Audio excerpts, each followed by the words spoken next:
महाराष्ट्र में किसकी सरकार बनेगी, इसकी तस्वीर अब साफ हो गई है क्योंकि एनडीए ने बहुमत हासिल कर लिया है। हालांकि ये भी एक सवाल है कि आखिर हुआ ऐसा कैसे, क्योंकि जो तमाम सर्वे रिपोर्ट्स थी, तमाम जो दावे किए जा रहे थे, जिस तरह से सर्वे कराए गए थे, उनमें यही दावा किया जा रहा था कि एनडीए सरकार बना रहा है और एनडीए पिछड़ रहा है। लेकिन जब नतीजे आए तो वो तस्वीर ही पलट गई। हालांकि हरियाणा चुनाव में जिस तरह से नतीजे आए थे, जिन्होंने हैरान किया था, उसके बाद से महाराष्ट्र में कुछ भी हो सकता है, खेला हो सकता है, इस तरह की तमाम कयास पहले से ही लगाए जा रहे थे, तमाम तरह की बातें हो रही थी। और इसी के बाद जब महाराष्ट्र के चुनाव के जब नतीजे आने शुरू हुए तो कोई भी बहुत ज्यादा हैरान नहीं हुआ।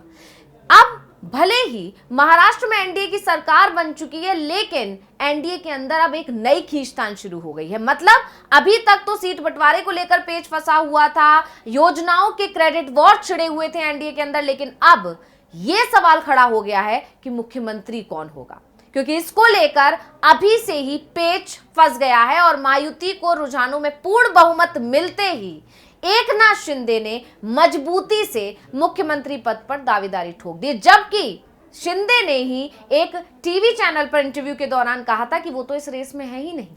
लेकिन जैसे ही उन्हें सरकार बनती हुई दिखाई देने लगी, शिंदे और शिंदे के समर्थकों के तो सुर ही बदल गए और उनका आप कहना है कि अभी मुख्यमंत्री कौन बनेगा ये एनडीए की बैठक में तय किया जाएगा। और इसी के साथ माना जा रहा है कि शिंदे मुख्यमंत्री को लेकर होने वाली एनडीए के बैठक में अपने 5 दाव से बार्गेनिंग की कोशिश करेंगे। यानी शिंदे और शिंदे समर्थक ये चाहते हैं कि एक बार फिर से शिंदे को ही, एकनाथ शिंदे को ही सीएम की कुर्सी दी जानी चाहिए।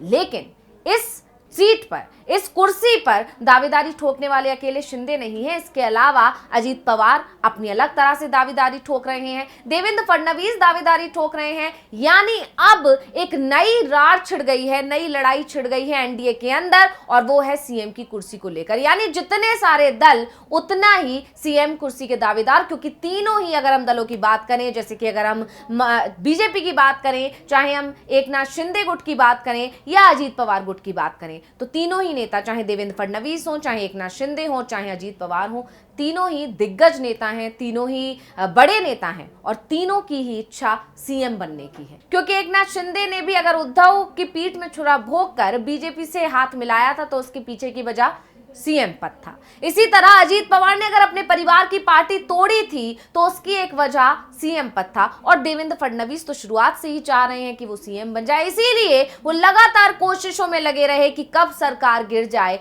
और फिर उन्हें सीएम बना दिया जाए। हालांकि एकनाथ शिंदे ने जब शिवसेना में तोड़फोड़ की और उसके बाद जब उन्हें सीएम बना दिया गया, क्योंकि अंदर खाने से यही खबरें आई थी कि शिंदे ने यही शर्त रखी थी कि उन्हें सीएम पद मिलेगा तभी वो इस तरह तोड़फोड़ करेंगे और तब वो बीजेपी से हाथ मिलाएंगे। और हुआ भी वैसा ही। जैसे ही सरकार बनी, शिंदे को सीएम की कुर्सी दे दी गई और उस वक्त देवेंद्र फडणवीस का चेहरा देखने लायक था और उसकी तस्वीरें लगातार सोशल मीडिया पर छाई रही थी, वीडियोस लगातार सोशल मीडिया पर छाए रहे थे। देवेंद्र फडणवीस उस प्रेस कॉन्फ्रेंस के बाद अचानक से चले गए थे और उसके बाद जेपी नड्डा, अमित शाह, सभी को देवेंद्र फडणवीस को मनाना पड़ा था। तो यहां पर एक चीज साफ है कि तीनों को ही सीएम पद की लालच है, तीनों ही सीएम बनना चाहते हैं। तो यह सवाल खड़ा होता है कि आखिर किसके दावों में, किसकी बार्गेनिंग पावर सबसे ज्यादा मजबूत है। तो इस स्पेशल रिपोर्ट में हम इसी पर चर्चा करेंगे कि आखिर एकनाथ शिंदे से लेकर अजीत पवार क्या क्या दावे ठोक रहे हैं और कैसे वो अपने दावेदारी को मजबूत बता रहे हैं। तो सबसे पहले यहां पर हम बात करेंगे मुख्यमंत्री एकनाथ शिंदे की, क्योंकि वो वर्तमान में सीएम भी हैं। उनका कहना है कि सरकार और सीएम को जनादेश मिला है। यानी एकनाथ शिंदे की तरफ से जो दावे किए जा रहे हैं, एकनाथ शिंदे के समर्थकों की तरफ से ये कहा जा रहा है कि जो ये जीत मिली है इसकी वजह सिर्फ एकनाथ शिंदे सरकार है और सीएम क्योंकि एकनाथ शिंदे हैं इसलिए जनता ने उन्हें चुना है। क्योंकि महाराष्ट्र में लोकसभा चुनाव में जब नतीजे आए तो एनडीए गठबंधन की करारी हार हुई थी।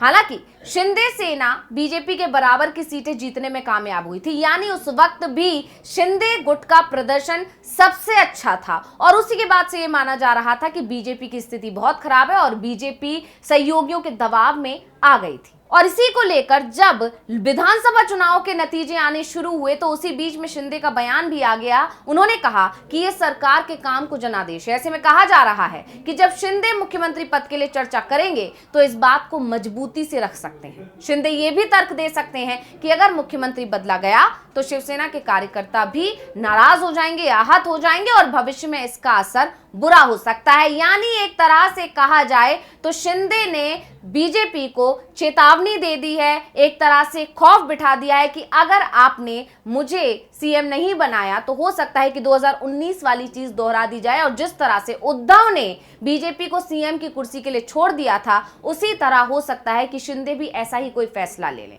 तो यहां पर एक बार फिर से बीजेपी पर हावी होने की कोशिश शिंदे की तरफ से की गई है और उन्होंने ये बता दिया है कि ये वो ही शिव सैनिक हैं जिन्होंने आपको पहले एक बार छोड़ दिया था, तो इस बार भी अगर वो पार्टी छोड़कर आपके साथ हाथ मिला सकते हैं तो सीएम की कुर्सी के लिए वो एक बार फिर आपका साथ छोड़ भी सकते हैं।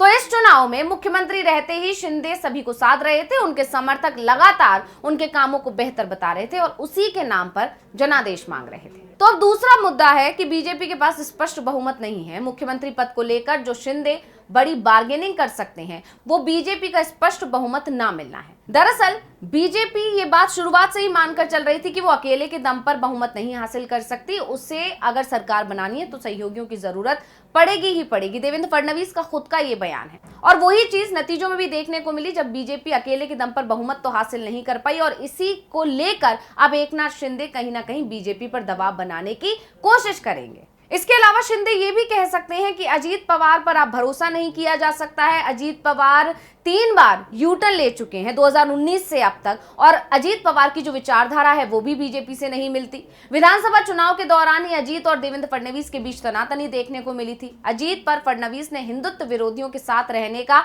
आरोप तक लगा दिया था।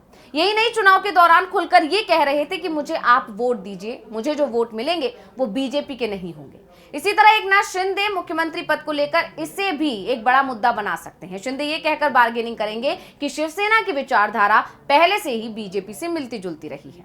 वहीं इसके अलावा एकनाथ शिंदे ने 2.5 साल के राग को भी छेड़ दिया। उन्होंने कहा कि हमारे काम को जनता ने मोहर लगाई है। एकनाथ शिंदे टोल फ्री लाड़की बहन योजना के जरिए इस चुनाव में उतरे थे। मुख्यमंत्री रहते हुए उन्होंने इन स्कीम्स को मजबूती से लागू किया था।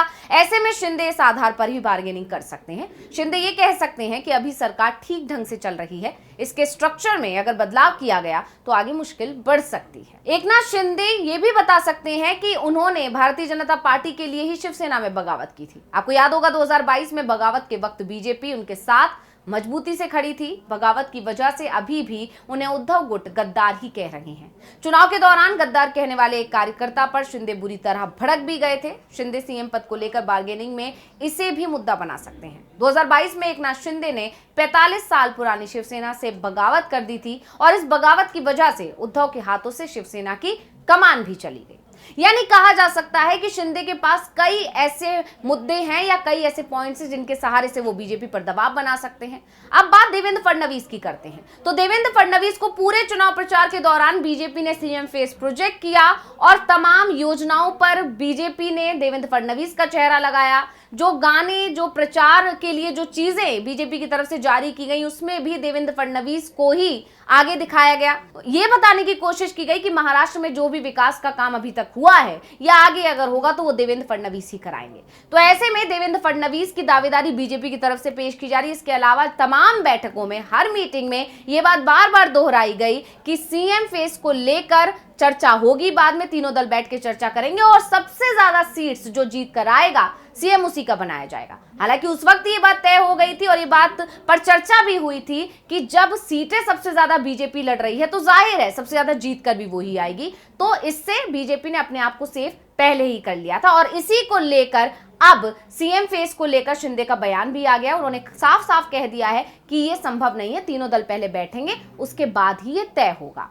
उसी तरह अब अजीत पवार की बात करें तो अजीत पवार के समर्थकों ने तो नतीजे आने से एक दिन पहले ही पोस्टर वॉर शुरू कर दिया था। उन्होंने बाकायदा पोस्टर लगा दिए थे भावी सीएम को लेकर। तो अजीत पवार की तरफ से लगातार सीएम पद पर दावेदारी की जा रही थी और अब जब नतीजे आए तो उनकी पत्नी सुनेत्रा पवार का भी बयान आ गया और उन्होंने साफ साफ ऐलान कर दिया कि मुख्यमंत्री तो अजीत पवार ही होंगे। तो अब इस तरह से ये कहा जा सकता है कि एनडीए ने जीत जरूर हासिल कर ली है, लेकिन जीतते ही पार्टी के अंदर और गठबंधन के अंदर खींचतान मच गई है और तनातनी देखने को मिल रही है। अब देखना होगा कि बीजेपी इस तनातनी को कैसे रोकती है, या फिर एकनाथ शिंदे अगर नाराज हो गए तो फिर क्या खेल पलट जाएगा, ये देखने वाली बात होगी। तो रिपोर्ट आपको कैसी लगी हमें कमेंट करके अपनी राय जरूर दीजिएगा। इसी के साथ मुझे दीजिए इजाजत। देखते रहिए डीवी लाइव। नमस्कार।